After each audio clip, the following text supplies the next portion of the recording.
Assalamualaikum warahmatullahi wabarakatuh.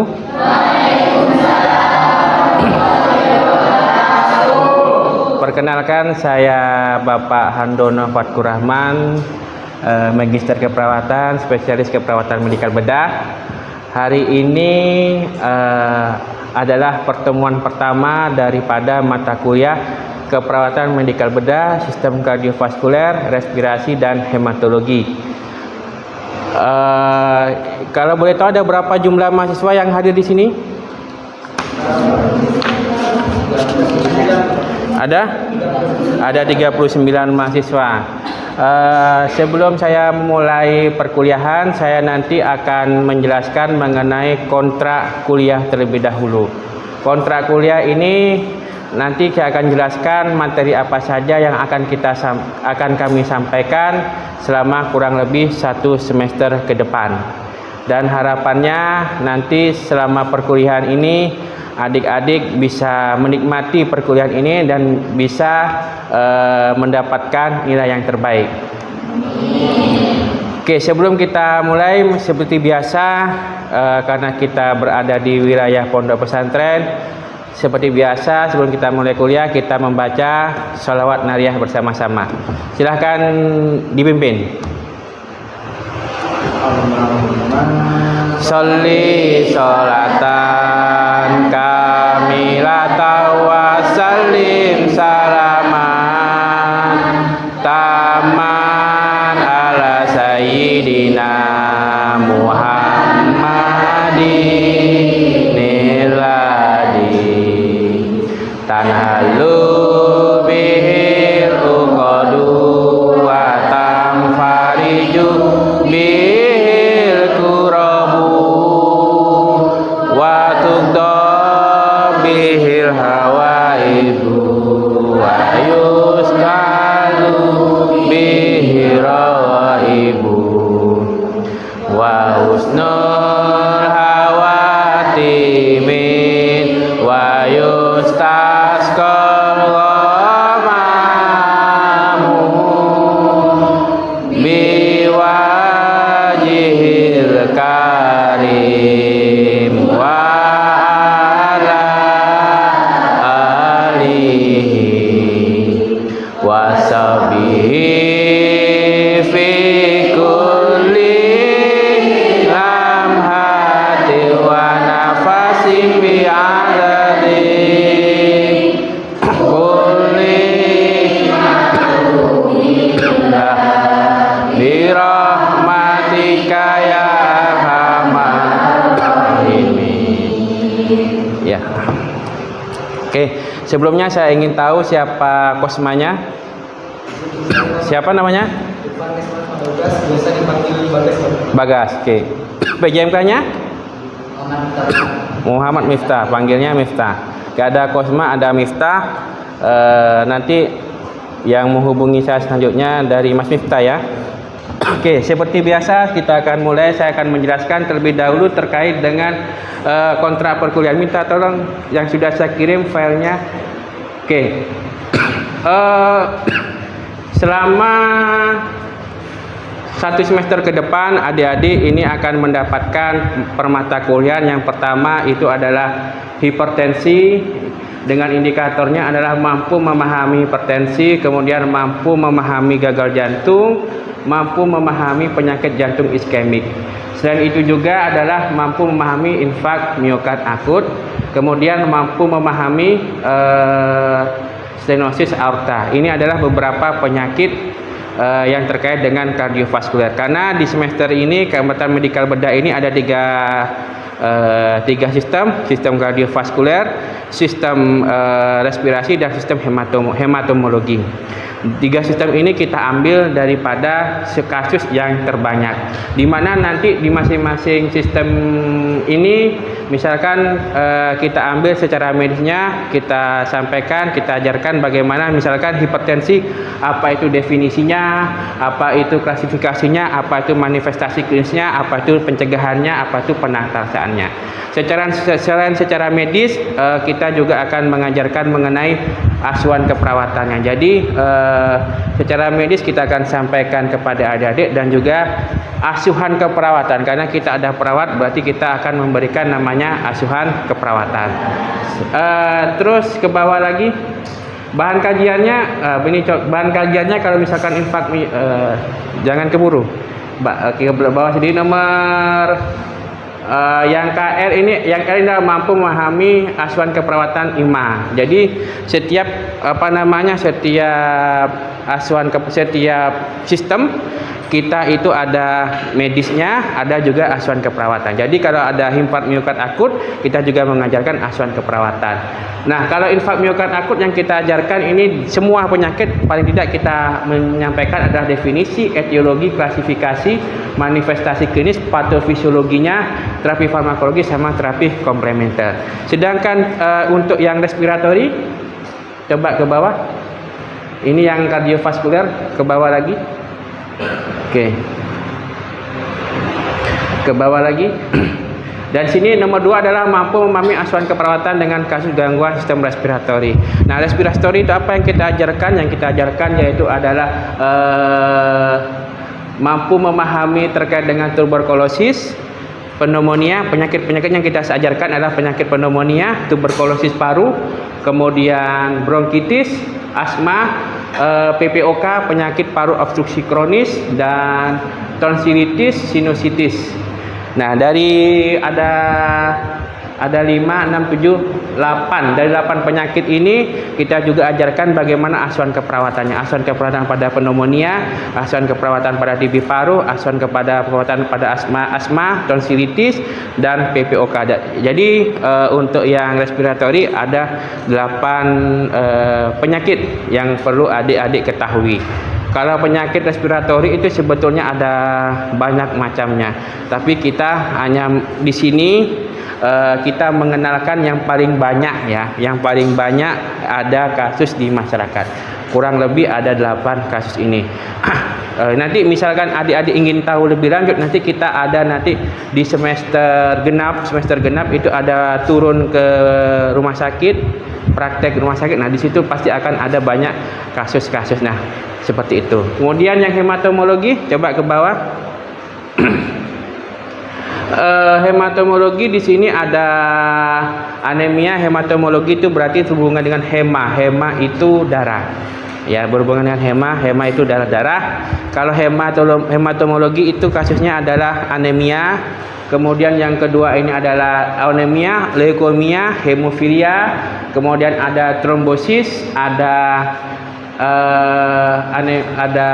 leukemia, ada skepnya. Kalau hematomologi itu ada kurang lebih ada 8 penyakit yang kita sampaikan kepada adik-adik sekalian beserta dengan asuhan keperawatannya. Selain itu juga ke bawah. Selain itu juga kita mengajarkan mampu memahami intervensi keperawatan. Kalau intervensi keperawatan ini nanti adik-adik akan mendapatkan di laboratorium. Skill, keterampilan. Kita akan masuk ke laboratorium keperawatan. Skillnya apa yang didapat berdasarkan kurang lebih kepada 3 sistem tadi itu. Apa saja ini? Yang pertama ada pemeriksaan fisik kardiovaskuler, respiratologi, hematomologi, itu kita akan kasih pemeriksaan fisiknya. Terus yang kedua SOP terkait dengan EKG, ya, EKG elektrokardiogram, bagaimana kita menyadap kesehatan jantung dengan EKG. Kemudian ada CRT, ada capillary refill time, bagaimana SOP-nya CRT. Terus ada MAP, mean artery pressure, ada PAP, pulmonary artery pressure, dan juga ada CVT, central vena catheter. Kemudian ada pemasangan syring pump, infus pump. Kemudian ke bawah. Kalau yang ini ada respiratori, ini adalah pemasangan terapi oksigen, kemudian dan pemberian obat inhalasi ya, pemberian obat inhalasi itu. Kemudian dengan ada perawatan WSD. Nah, itu beberapa yang harus adik-adik terima, adik-adik terima, dan nanti mungkin nanti kita akan berikan tugas terkait dengan pemberian secara materi ataupun secara laboratorium. Ini nanti adik-adik ini sudah saya kirimkan tadi ke PJMK-nya beberapa materinya. Nanti harapan kami PJMK-nya bisa aktif mengingatkan kepada dosennya, karena kegiatan pembelajaran ini harus ada keaktifan dari kedua belah pihak, keaktifan dari kami juga keaktifan dari mahasiswa. Dari sini ada yang menanyakan terkait kontrak mata kuliah atau kontrak apa namanya ini, mata apa saja yang harus diterima disampaikan? Nggak ada? Oke, kalau nggak ada kita langsung, karena pertemuan pertama itu adalah kardiovaskular hipertensi, kita akan membahas mengenai hipertensi.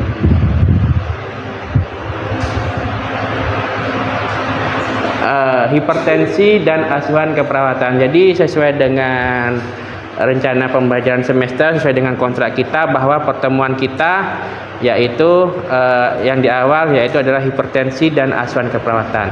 Hipertensi itu kita berbicara mengenai secara medis, sedangkan keperawatan itu bagaimana asuhan keperawatannya. Hipertensi itu tekanan darah tinggi, ya. Bahasa medisnya itu hipertensi, bahasa awamnya adalah tekanan darah tinggi, atau maduranya derena tinggi. Oke, lanjut. Oke, kita akan jelaskan apa yang akan kita capai hari ini. Yang jelas mahasiswa mampu memahami asuhan keperawatan dengan gangguan sistem kardiovaskuler. Kemudian dari CBMK kita turunkan menjadi menjadi indikator. Indikator hari ini pertemuan pertama adalah kontrak kuliah. Mahasiswa harus mampu memahami kontrak kuliah. Kemudian mahasiswa mampu memahami hipertensi dan mampu memahami mengenai asuhan keperawatan hipertensi. Kemudian lanjut. Nah, bahan kajiannya hari ini kita akan membahas mengenai kontrak kuliah, sudah saya jelaskan di awal. Kemudian hipertensi kita akan bahas mengenai etiologi, definisi. Kemudian ada klasifikasi, manifestasi klinis, patofis, komplikasi, PD, penulisan diagnostik. Kemudian pencegahan, ada diet, ada terapi farmakologi dan terapi komplementer. Kemudian asuhan keperawatannya itu kita mulai dari asuhan keperawatan ada berapa fase? Ada 5 fase, ya. Ada pengkajian, ada diagnosa, ada rencana, ada implementasi, kemudian ada evaluasi. Nah, selain itu kita akan bahas mengenai pendidikan kesehatan. Kemudian pendidikan kesehatan itu maksudnya pendidikan kesehatan apa saja yang akan diberikan pada pasien hipertensi. Kemudian yang kedua adalah apa peran dan fungsi perawat terhadap untuk mengelola pasien hipertensi ini. Ini yang pertemuan hari ini yang akan kita bahas bersama. Mungkin next. Oke, kita masuk kepada definisi atau pengertian hipertensi. Tekanan darah sistolik lebih dari 140 mm Hg dan tekanan darah diastolik lebih dari 90 mm Hg, atau bila pasien memakai obat anti hipertensi. Penderita yang mempunyai sekurang-kurangnya 3 pengukuran tekanan darah yang melebihi 140 per 90 mm Hg saat istirahat diperkirakan mempunyai keadaan darah tinggi. Jadi hipertensi yaitu adalah pasien atau klien, kalau bahasa undang-undang keperawatan yang sekarang diganti menjadi Omnibus Law kesehatan, kata-kata pasien dirubah menjadi klien. Jadi kalau kita kemarin biasa menyebutkan pasien, kita paling tidak sekarang sudah membiasakan menyebutkan klien, ya. Jadi hipertensi ini apa? Klien yang memiliki tekanan darah, ada sistol, ada diastol. Oke, kalau sistol itu ada apa? Dup yang pertama. Ketika kita tensi, dup yang pertama itu disebut dengan sistol. Sedangkan diastol apa? Dup terakhir ketika kita melakukan pengurangan tekanan darah menggunakan termometer, sphygmomanometer, oke, atau tensimeter. Itu adalah 140 sistolnya dan diastolnya 90 mm Hg. Atau pasien itu menggunakan obat anti hipertensi. Itu pengertian hipertensi. Atau 3 kali berturut-turut diukur, ya. Pada kondisi istirahat pasiennya itu tekanan darahnya di atas 140 sampai 90 mm Hg. Itu adalah untuk menegakkan beberapa diagnosa hipertensi. Oke, lanjut. Nah, ini adalah klasifikasi dari hipertensi, blood pressure, klasifikasi dari JNC 7. Ada normal. Normalnya itu sistol, ada sistol, SBP, sistol blood pressure, DBP, diastol blood pressure, tekanan sistol dan tekanan diastol. Kalau normal kurang dari 120, diastolnya kurang dari 20. Kemudian prehipertensi itu 120 sampai 140. Kalau diastolnya antara 80 sampai 90. Hipertensi ada tahap hipertensi stage 1 dan hipertensi stage 2. Kalau stage 1 itu 140 sampai 159 sistolnya, sedangkan hipertensi stage 2 adalah di atas 160. Ini berdasarkan pada klasifikasi JNC. Ya, ada juga yang mengklasifikasikan adalah emergensi hipertensi. Jadi emergensi hipertensi itu adalah pasien yang sistolnya di atas 250 mm Hg. Oke, kita lanjut. Nah, ada faktor resiko. Nah, kalau kita bicara faktor resiko, ada dua faktor resiko. Yang pertama adalah faktor resiko yang dapat diubah. Yang kedua adalah faktor resiko yang tidak dapat diubah. Dapat diubah dan tidak dapat diubah. Kalau tidak dapat diubah itu berarti sudah menjadi bawaannya. Ya, sedangkan dapat diubah itu kita dapat melakukan intervensi-intervensi sehingga faktor resiko ini menjadi berkurang. Apa saja faktor yang tidak dapat diubah? Yang tidak dapat diubah apa? Usia. Ya, usia. Adik-adik sekarang usianya berapa? 17 tahun. Oke, ada yang 19-20 tahun ya, ada 19-20 tahun usia sekarang. Nah, kenapa tidak dapat diubah? Karena adik-adik sekarang tidak mungkin mengubah namanya usia, ya kan? Tidak mungkin mengubah nama usia. 19 tahun menjadi 16 tahun, 15 tahun itu tidak mungkin dirubah. Makanya disebut dengan tidak dapat diubah. Kenapa tidak dapat diubah? Karena usia. Kebanyakan, lebih banyak terjadi perubahan kesehatan pada manusia, itu perubahan kesehatan itu lebih sering terjadi pada usia 35 tahun ke atas ya. Jadi titik poinnya itu 35 tahun ke atas. Kalau adik-adik sekarang 19-20 masih bisa makan bakso, bisa makan mixue, bisa makan bisa makan pizza, bisa makan KFC, tapi belum tentu juga ketika sampai 35 tahun. Nah, itu supaya bisa umur kita sehat, itu juga harus dikurangi dengan gaya hidup sehat. Ya, ini usia. Kemudian yang kedua adalah jenis kelamin. Jenis kelamin perempuan. Perempuan lebih banyak dibandingkan laki-laki untuk terkena hipertensi. Kenapa? Karena terkait dengan hormon. Ya. Hormon apa? Hormon yang ada di perempuan apa? Hormon apa? Hormon estrogen ya. Kenapa lebih banyak pada perempuan hipertensinya? Ya terkait dengan hormon ya, apalagi usia, apalagi pada perempuan yang sudah berhenti pada masa haidnya. Itu lebih sering terkena penyakit hipertensi. Apa? Karena faktor hormon. Hormon ini yang tidak bisa dirubah. Kemudian riwayat keluarga dan genetik. Riwayat keluarga dan genetik. Riwayat keluarga itu artinya riwayat atas-atasnya, dari bapak, ibunya, adik-adik, kakek, nenek, iyut. Ya. Kalau misalkan dari bapak, ibu, kakek, nenek, iyut 3 generasi ke atas atau 4 generasi ke atas ada yang hipertensi, ya, ada yang hipertensi, ada kemungkinan ini kalau tidak melakukan hidup sehat, maka ada kemungkinan untuk terkena hipertensi seperti itu. Terus genetik. Nah, ini sekarang kita akan kepada faktor yang dapat dirubah. Faktor yang dapat dirubah apa?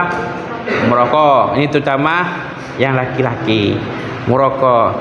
Kalau katanya mun tak laki tak ngerokok, kan gitu kan? Mun tak laki tak rokok. Oke. Kenapa merokok itu bisa menyebabkan hipertensi? Karena merokok di sini melakukan penyumbatan pada pembuluh darah. Selain kepada paru-paru, ya kan? Merokok ini kan paru-paru kan.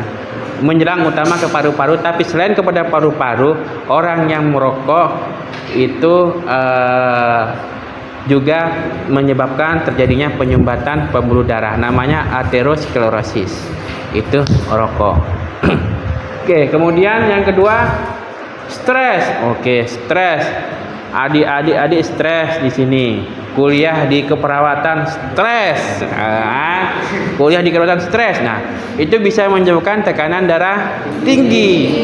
Nah, karena adik-adik tahu bahwa stres itu menyebabkan tekanan darah tinggi, saran saya ketika kuliah di sini di keperawatan jangan diambil stres. Ya kan? Ada tugas, ya kan? Biasanya yang bikin stres itu mahasiswa terkait dengan tugas mahasiswa. Ada tugas, jangan di stres, jangan dipikirkan, dikerjakan. Begitu ya. Jangan dipikirkan tapi dikerjakan. Kalau dikerjakan, insya Allah tidak akan stres. Stres itu terjadi kenapa? Stres itu terjadi karena ada tugas, mekanisme coping kita itu tidak tidak berjalan. Jadi misalkan ada tugas, saya ngasihkan tugas, bodoh tugas, gimana mengerjakannya, bagaimana cara mencari literaturnya. Pasti yang dipikirkan oleh mahasiswa ada tugas itu adalah bagaimana cara mengerjakannya, bagaimana cara mencari literaturnya. Dan ketiga, bagaimana cara saya mencontoh ke siapa. Kan gitu kan? Yang jelas kalau adik-adik sekarang ini kebiasaan mahasiswa itu adalah mencari warisan. Ya kan? Menghubungi kakak kelas. Kak, di tugas ini Kak. Biasanya mahasiswa begitu, mencari warisan, ya kan? Mencari warisan dari kakak kelasnya. Nah, makanya saya sampaikan jangan bikin stres tapi dikerjakan. Kalau sudah dikerjakan selesai, saya kira nggak akan stres. Yang stres itu ada tugas nggak dikerjakan, alamat itu sudah stres. Tapi apa yang dikerjakan? Yang dikerjakan seharusnya mengerjakan. Ternyata ada di mahasiswa itu main-main ke diva, nongkrong ke kafe, tidak mengerjakan tugas. Nah, akhirnya numpuklah tugas. Mula numpuk tugas, sekem masih kerja kikade. Itu yang terjadi pada mahasiswa. Sekem masih kerja kikade. Maka sebagai mahasiswa supaya tidak stres harus dikerjakan dan pandai-pandai mengatur atau manajemen waktu. Ada stres, kemudian ada aktivitas menurun. Aktivitas menurun ini generasi rebahan. Ya, generasi rebahan. Semenjak Covid 2020 ya, rebahannya ini berdasarkan hasil survei penduduk Indonesia, generasi Indonesia itu banyak generasi rebahan. Generasi rebahan gimana? Sambil tidur-tiduran, nonton YouTube, nonton view, nonton Netflix. Nah, itu disebut dengan generasi rebahan. Jadi semuanya kalau mau sekarang malah banyak yang tidak melakukan masak. Sambil rebahan tinggal telepon GoFood, tinggal telepon Gojek, ya kan? Tinggal telepon yang delivery order DO, ya kan? Bukan ada banyak itu di Python. Mau kemana, geprek mana, sai, tinggal telepon datang sendiri. Ketemuan di pagar kan gitu, diantarkan. Ya kan, itu disebut dengan kalau kita tidak melakukan aktivitas fisik maka itulah yang menyebabkan terjadinya hipertensi. Kemudian penggunaan KB estrogen, ini untuk yang perempuan. Kemudian konsumsi garam dan alkohol.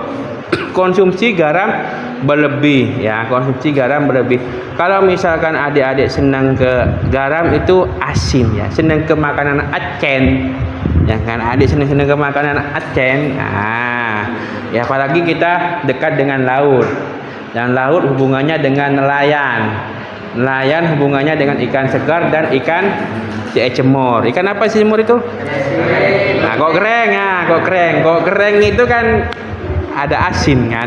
Nah, biasanya makan sama nasi sambal terong kok kering, nyaman itu dah. Nah, Saya dah lapar ikan kering, kan lapar kok kering. Nah, ini kok kering kan ikan yang rasanya asin. Kemudian ada konsumsi alkohol. Nah, konsumsi alkohol ini kurang baik, sama halnya dengan rokok tadi itu. Oke, lanjut. Oke, ini berdasarkan penyebabnya. Ini berdasarkan penyebabnya. Hipertensi ada dua, primer dan sekunder. Apa itu primer? Bisa lanjut. Primer atau esensial atau idiopatik itu belum diketahui penyebabnya. Yang dimaksud belum diketahui penyebabnya itu di kemungkinan besar disebabkan oleh yang namanya genetik, keturunan. Ya, hipertensi primer.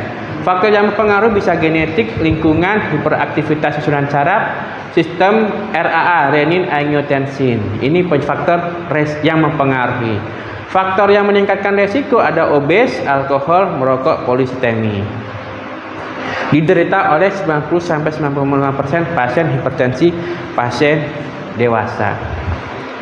90-95% ini dewasa. Berarti ada 5%-nya anak-anak. Apakah anak ada kasus hipertensi? Ada, ya kan? Anak usia SD ada yang terkena hipertensi. Ada itu kasus. Nanti adik-adik bisa dapatkan di keperawatan anak. Ini kasus-kasus yang ada tapi jumlahnya tidak banyak. Kalau adik-adik dapat menemukan itu nanti ketika ada di rumah sakit, nah itu gali sebanyak-banyaknya masalah itu. Seperti itu. Karena apa? Karena kasus ini jarang sekali. Kemudian yang hipertensi sekunder disebabkan oleh sistem lain, misalnya sistem vaskuler. Vaskuler ini aterosklerosis. Aterosklerosis itu di pembuluh darah itu ada sumbatan. Sumbatannya apa? Sumbatannya bisa jaringan-jaringan lemak, aterosklerosis. Atau sistem renal disebabkan oleh sistem endokrin. Endokrin ini hipotiroid. Jadi ada gangguan tiroidnya. Tiroidnya itu digondok, ada dia punya gondok, itu terjadi peningkatan hormon tiroid. Hormon tiroid meningkat itu bisa menyebabkan hipertensi. Kemudian ada sistem saraf, peningkatan tekanan intrakranial. Intrakranial apa? TIK, tekanan intrakranial itu ada di dalam kranial. Kranial itu mana? Kranial itu kranium. Kranium itu kepala atau otak, ya. Jadi terjadi peningkatan tekanan di dalam kepala atau otak. Oke, diderita 5% pasien hipertensi dewasa. Jadi yang paling banyak hipertensi primer sama sekunder, yang paling banyak adalah primer. Yang kedua yang paling banyak adalah sekunder. Terus lanjut. Nah, manifestasi klinis. Nah, ini manifestasi klinis itu banyak. Bisa jelas sakit cetak, ya kan? Sakit kepala, bahasa Maduranya nyelo cetak, sakit kepala, pusing, lemas, sesak nafas. Sakit kepalanya biasanya terjadi pada kepala bagian belakang sampai dari kepala belakang sampai ke leher sampai ke bahu. Biasanya itu yang sering terjadi. Jadi misalkan nanti adik-adik terjun ke masyarakat, ya, ada yang tanya seperti itu, ada yang kerasa seperti itu, sakit kepala dari sakit kepala belakang sampai ke leher, adik-adik ambil tensi, ya, ambil tensi kemudian diukur. Terkadang, ya, ini yang perlu, ini ada hal-hal yang berbeda dengan definisi. Definisi tadi kan hipertensi kan di atas 140, ya kan? Sistolnya. Terkadang ini poinnya di sini. Ketika kita mau tensi orang, ya, yang pertama tanyakan dulu nanti, bapak ibu biasanya tensinya berapa? Poinnya dulu, tensinya berapa? Kenapa saya katakan begitu? Karena ada beberapa kasus, ada beberapa orang dengan tekanan darah 120 itu sudah pusing, ya. Karena ada beberapa orang seperti itu. Walaupun definisinya adalah hipertensi di atas 140, tapi ada beberapa kasus yang tensi darah 120 itu sudah pusing. Makanya poin kunci utamanya ketika mau nensi, ya, tanya dulu,